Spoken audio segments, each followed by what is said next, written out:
Welcome back to the channel, guys. Today we're talking about Harley-Davidson's concept RMCR, which is Revolution Max Café Racer, based upon the XLCR from 1977 to 1979. So if you guys have been too busy riding and haven't been on the internet, we'll go ahead and throw up some pictures of the concept bike now.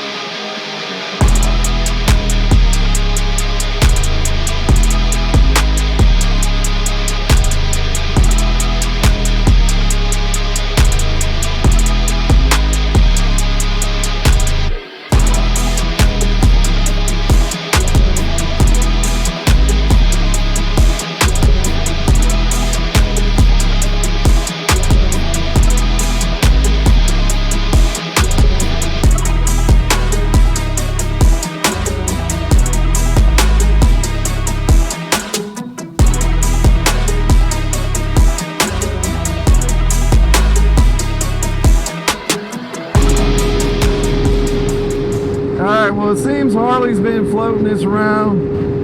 I think they had it down there in Daytona. I know Café Racers of Instagram talked with the designer. They have a YouTube video up. Gives you more info about it. This concept, like I said, is based off the 77 to 79 XLCR. From what I found online, you know, they sold about 3,200 of those units back then. Really niche motorcycle. Of course, the traditionalists didn't like it. Harley was trying to compete with the Japanese sport bikes, and that's what came of that. Now it's kind of a cult favorite, cult classic, and you know, Harley said, hey, let's make a concept based off the Pan Am ST, or you know, Pan America frame. In true Café Racer fashion, Harley-Davidson has done a really good job on this. I do love the look of this concept. I love the clip-ons on it. I love the twin cannon exhaust coming, you know, on either side of the bike. I think that's really cool.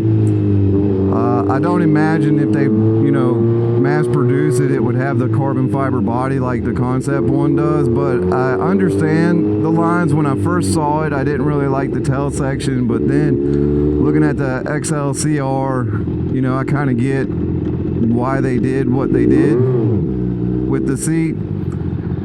But you know, I do think it is a great looking bike. However, I think knowing Harley, it will probably be overpriced. I'm a big fan of Triumph and the Speed Twin 1200. You know, you can build that out with clip-ons, the seat cover to give it that cafe style racer look. And that there's right under 20 grand. You know, Royal Enfield with the Continental 650, the Continental GT. You know, that's another good Café Racer style retro looking bike. Kawasaki Z900RS, they have a Café Racer style bike as well. And personally, I think Triumph or Royal Enfield do it better, but I really do like this Harley, and I like the direction of it.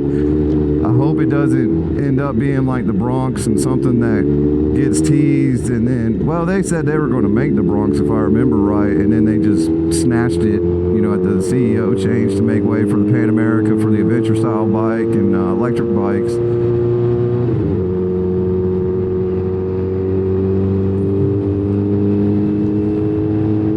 I think if it did get made, you know, again, it would just, I think Harley would overprice it. It would probably cost just as much as the Pan Am. I like the Pan Am. I want to go test ride a Pan Am, but, you know, I can't bring myself to go do it right now. Unfortunately, you know, it would have been cool if this came out when Indian had the FTR out, because they're almost similar. You know, I know the FTR was flat track racer design, had the handlebars and everything, but it would have been cool to see Indian put clip-ons on the FTR, you know, and make it kind of a cafe, neo-retro Café Racer themselves. But I just don't see if Harley makes it. You know, I think a lot of people will say they want it, but I don't think a lot of people would buy it.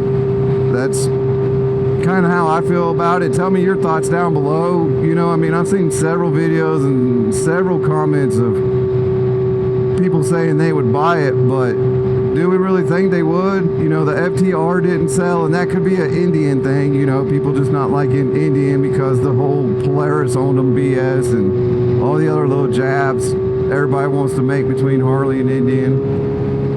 But, you know, everybody said that FTR was overpriced too.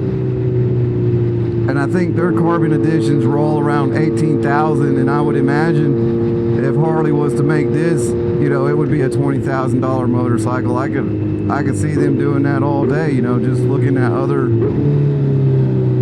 bikes that are similarly thought of or designed, you know. And I mean, that's how Kawasaki's just killing it with the nakeds, you know, with the Z650. But yeah, tell me your thoughts down below.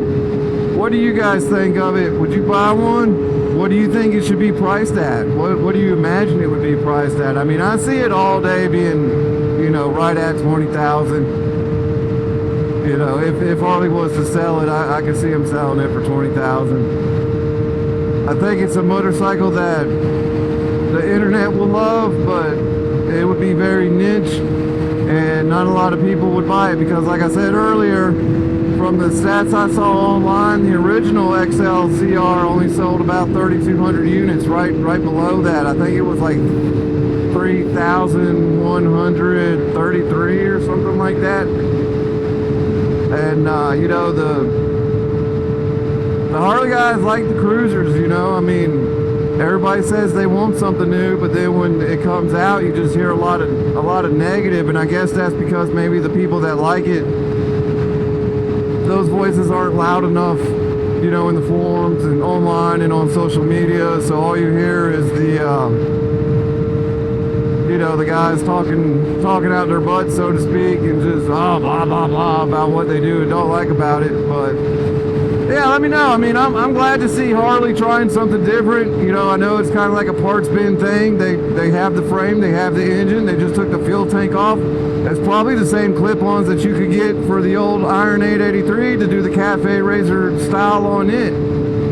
Because all that stuff was part books. You know, I don't know if anybody who all's looked into it. Obviously, the Café Racer crowd knows. Rear sets for the Iron 883, they had clip-ons for it and a whole conversion thing for it. And they probably just took those leftover parts and somehow figured out how to make them work on the Pan Am to build this together.